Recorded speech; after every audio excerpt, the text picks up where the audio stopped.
कालू की पत्नी गोरी पेट से थी, इसी वजह से वो डिलीवरी के लिए अपने मायके आ गई थी। कालिया गोरी का भाई था और उसकी बीवी सोनी भी दूसरी बार पेट से थी।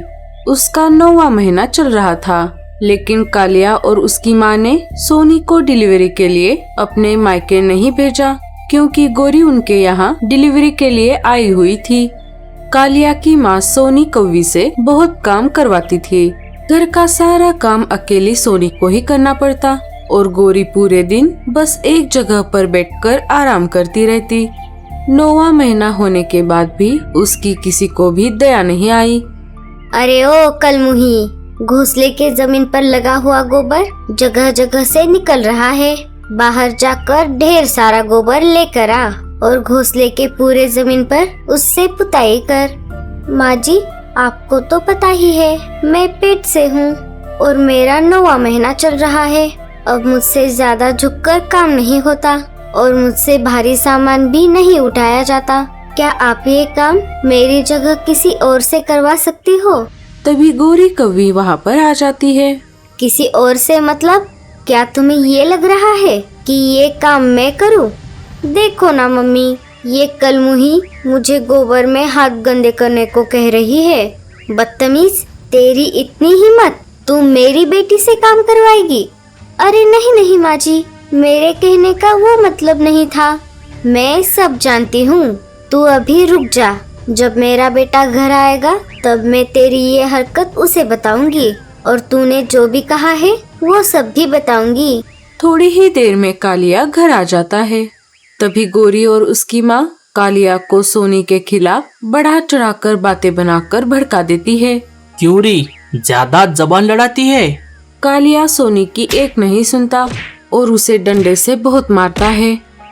जब सोनी नई नई शादी करके उस घर में आई थी तब उसकी सासू माँ उससे बहुत अच्छा बर्ताव करती थी। कालिया भी सोनी से बहुत प्यार करता था, लेकिन जब सोनी पहली बार पेट से रह गई तब उसकी सासू माँ को लगा उसे बेटा ही होगा। बेटी सोनी, अब तुम सिर्फ आराम करो, घर का सारा काम मैं अकेले कर लूंगी। कालिया ने भी सोनी को किसी भी चीज की कमी नहीं होने दी। धीरे धीरे दिन बीतने लगे और कुछ महीनों बाद सोनी ने एक प्यारा सा अंडा दे दिया। बेटी, अब मुझसे रहा नहीं जा रहा, मुझे जल्द से जल्द मेरे पोते का मुंह देखना है। अरे माँ जी, हमें नहीं पता इस अंडे में लड़का है या लड़की, लेकिन कोई भी हो मैं उससे उतना ही प्यार करूँगी। नहीं नहीं, मुझे पता है इसमें लड़का ही होगा, तू बस इस अंडे का अच्छे से ध्यान रख। कुछ दिन और गुजर जाते हैं और एक दिन उस अंडे में से एक प्यारा सा बच्चा बाहर आ जाता है। उस अंडे में लड़के के बजाय एक लड़की होती है। उसे देखते ही सोनी की सासू माँ गुस्से से आग बबूला हो जाती है। हाय रे मेरी फूटी किस्मत! अरे ओ कलमुही, मैंने तुझसे ऐसा क्या मांगा था? सिर्फ एक पोता ही तो मांगा था। अब आस पड़ोस के पंछी मुझे कितना ताना मारेंगे। तूने हमें कहीं पर भी मुंह दिखाने के लायक नहीं छोड़ा। जिस दिन उस अंडे से वो बच्ची बाहर आ गई, उस दिन से सोनी कौवी की जिंदगी बद से बदतर हो गई। तब से लेकर आज तक वो ऐसे ही ताने सुनकर अपने दिन काट रही है। भाभी, पहली बार तो आपने हमें धोखा दिया, लेकिन अब इस बार हमें लड़का ही चाहिए। वो तो मेरे हाथ में नहीं है, ना उस बार था ना इस बार है। आप भी तो एक लड़की हो और पेट से भी हो। अगर आपको लड़की हुई तो क्या करोगी आप? सोनी के ऐसा कहते ही गोरी बहुत गुस्सा हो जाती है और ये बात जाकर अपनी माँ को बताती है। क्यों री, ज्यादा जबान लड़ाती है? अब तो तेरी खैर नहीं। गोरी और उसकी माँ मिलकर सोनी को बहुत मारती है। जैसे जैसे सोनी के प्रेगनेंसी के दिन बीत रहे थे, उसकी सासू माँ टेंशन में आ रही थी। उसे लग रहा था इस बार भी उसे लड़की ही होगी। एक दिन गोरी की माँ और गोरी एक तांत्रिक के पास आ जाते हैं और उससे सोनी के बारे में पूछते हैं। उस पर तांत्रिक कहता है, तुम्हारी बहू को फिर से एक बार लड़की ही होगी और तुम्हारी बेटी को एक प्यारा सा बेटा होगा। जैसे ही तांत्रिक ने ये बात कही, गोरी के माँ के दिमाग पर मानो भूत सवार हो गया। घर आते ही उसने सोनी और उसकी बेटी मुन्नी को घर से बाहर निकाल दिया। दोनों जैसे तैसे करके पास वाले एक रेलवे स्टेशन पर आ गए और ट्रेन में बैठ गए। जब ट्रेन शुरू हो गई तब खिड़की से ठंडी ठंडी हवाएं आने लगी। जब ट्रेन की रफ्तार तेज हो गई तब अचानक से सोनी के पेट में जोर से दर्द होने लगा। तभी मुन्नी ने पास में बैठे हुए पक्षियों से मदद मांगी, लेकिन किसी ने भी उनकी मदद नहीं की, उल्टा उन्हें आने वाले स्टेशन पर उतार दिया। थोड़ी ही देर में सोनी ने पास में खड़े एक बंद पड़े टूटे फूटे ट्रेन के डब्बे में एक प्यारा सा अंडा दे दिया।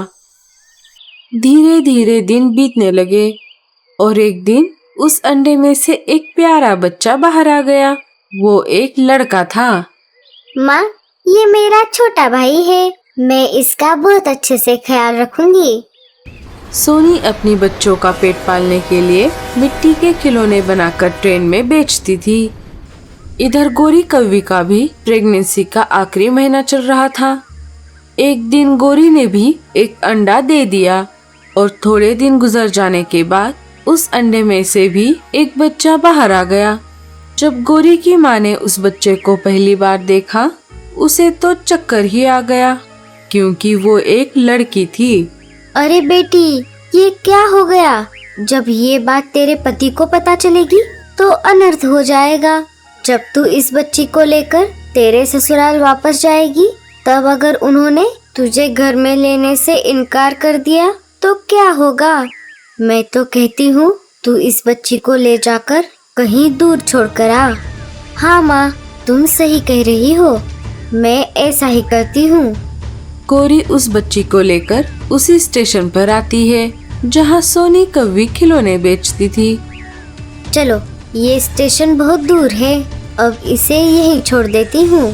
बेटी, तुम यहीं रुको, मैं तुम्हारे लिए चॉकलेट लेकर आती हूँ। ठीक है मम्मी। गोरी उस बच्ची को वही स्टेशन पर छोड़ देती है। वो बच्ची बहुत देर तक वही स्टेशन पर बैठकर अपने माँ के वापस आने का इंतजार करती रही, लेकिन वो नहीं आई। माँ, तुम कहाँ पर हो? तुम कहाँ चली गई माँ? मुझे बहुत ठंड लग रही है माँ। धीरे धीरे रात हो गई और स्टेशन सुनसान हो गया। तभी अकेली बच्ची को देखकर कुछ शिकारी पंछी उसके पास आ गए। अरे बच्ची, क्या हुआ? क्या तुम खो गई हो? तुम्हारे मम्मी पापा कहाँ हैं? चलो, हम तुम्हें तुम्हारे मम्मी पापा के पास लेकर चलते हैं। मुझे नहीं आना, मेरी मम्मी मेरे लिए चॉकलेट लाने गई है। अले ले ले, चॉकलेट लाने गई है? लेकिन तुम्हें यहाँ अकेले छोड़कर वो कैसे चली गई? उसे तुम्हें साथ लेकर जाना चाहिए था। कोई बात नहीं, तुम्हारे मम्मी के आने तक हम यहीं रुकते हैं। सोनी कौवी ये सब पास वाले एक पिलर के पीछे छुपकर देख रही थी। तभी वो वहाँ पर आ जाती है। लो, आ गई उसकी माँ। अब चलो, जल्दी से यहाँ से खिसको, वरना मुझे पुलिस को बुलाना पड़ेगा। सोनी चिड़िया ने उन शिकारी पंछियों को बहुत बार मजा चखाया था। इसी वजह से सोनी चिड़िया को देखते ही शिकारी पंछी वहाँ से 9-2-11 हो गए। अरे बेटी, इतनी रात को तुम यहाँ पर अकेली क्या कर रही हो? बच्ची सारी बात सोनी को बताती है। उसकी बातें सुनकर सोनी सारी बात समझ जाती है। बेटी, तुम डरो मत, मैं तुम्हें कोई नुकसान नहीं पहुँचाऊंगी। चलो मेरे साथ, यहाँ अकेले रहना खतरे से खाली नहीं है। थोड़े दिन गुजर जाने के बाद जब कालू गोरी से मिलने उसके मायके आ जाता है, तब गोरी उसे सारी बात बताती है। अरे गोरी, ये तुमने क्या कर दिया? तुमने हमारी बेटी को ऐसे स्टेशन पर छोड़कर बहुत बड़ी गलती कर दी। तुमने ऐसे सोच भी कैसे लिया कि बेटी होने पर मैं तुम्हें घर से निकाल दूंगा? तुमने मुझे एक बार भी बताना जरूरी नहीं समझा? मुझे माफ कर दीजिए कालू जी, मुझसे बहुत बड़ी गलती हो गई। जैसा हमने हमारे भाभी के साथ किया, मुझे लगा मेरे साथ भी वैसा ही होगा। सासू माँ, ये सब आपकी वजह से हुआ है। आप उम्र में हम सबसे बड़ी हो, अगर आप ही ऐसा करोगी तो हम छोटे आपसे क्या आदर्श लेंगे। आपको आपकी करतूत के लिए ऊपर वाला कभी माफ नहीं करेगा। कालू समय ना गवाते हुए गौरी को लेकर उसी स्टेशन पर आ जाता है। वो अपनी बेटी को इधर उधर ढूंढने लगते हैं, लेकिन उन्हें वो कहीं पर भी नहीं मिलती। आखिर में उन्हें सोनी चिड़िया उस स्टेशन पर खिलौने बेचती हुई नजर आती है। अरे भाभी, आप कैसी हो? मैं ठीक हूँ और जिंदा भी। तुम यहाँ पर क्या कर रही हो? गौरी सारी बात सोनी को बताती है। भाभी, हमसे बहुत बड़ी गलती हो गई। न जाने मेरी बेटी कहाँ पर होगी। आओ आओ मेरे पीछे पीछे। सोनी उन दोनों को अपने ट्रेन के घर के पास आ जाती है। आते ही गौरी ने देखा उसकी बेटी सोनी चिड़िया के बच्चों के साथ खेल रही थी। जैसे ही उसने अपनी माँ को देखा, वो गौरी की तरफ आ गई। माँ तुम कहाँ चली गई थी? गौरी अपनी बेटी को गले लगाकर बहुत रोने लगी। भाभी, हमें माफ कर दीजिए, हमसे बहुत बड़ी गलती हो गई। आप अभी वापस घर चलिए। कालिया भैया और माँ आपकी राह देख रहे हैं। अब मैं उस घर में कभी भी वापस नहीं आऊंगी। और माँ जी से कह देना, उन्हें पोता हुआ है। गौरी और कालू अपनी बेटी को लेकर वहाँ से चले जाते हैं। अब यही मेरा घर है।